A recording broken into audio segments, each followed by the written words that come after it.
బృహవల్లి అన్న బ్రహ్మోపాసన. శ్రీ గురుభ్యో నమః. హరి ఓం. సహనా భవతు సహనౌ భునక్తు సహ వీర్యం కరవావహై తేజస్వినావధీతమస్తు మా విద్విషావహై. ఓం శాంతి శాంతి శాంతి.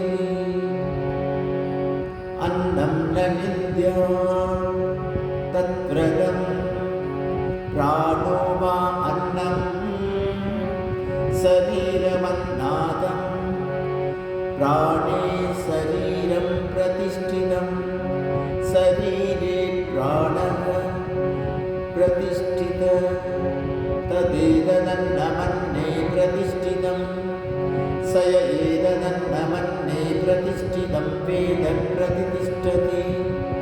అన్నవానన్నాదో భవతి మహాన్ భవతి ప్రజయా పశుభిః బ్రహ్మవర్చసేన మహాన్ కీర్త్యా. అన్నం న పరిచక్షేత తత్ప్రదం ఆపో వా అన్నం జ్యోతిరన్నాదం అప్సృజ్యోతి ప్రతిష్ఠితం జ్యోతిష్టాప్రతిష్ఠితా తదేదన్నమన్నే ప్రతిష్ఠితం స ఏదన్నమన్నే ప్రతిష్ఠితం వేద ప్రతిష్ఠతి.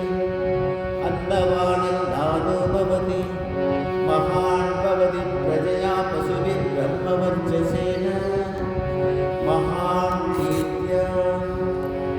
అన్నం బహుపూర్వేత తత్ప్రదం పృథివీ వా అన్నం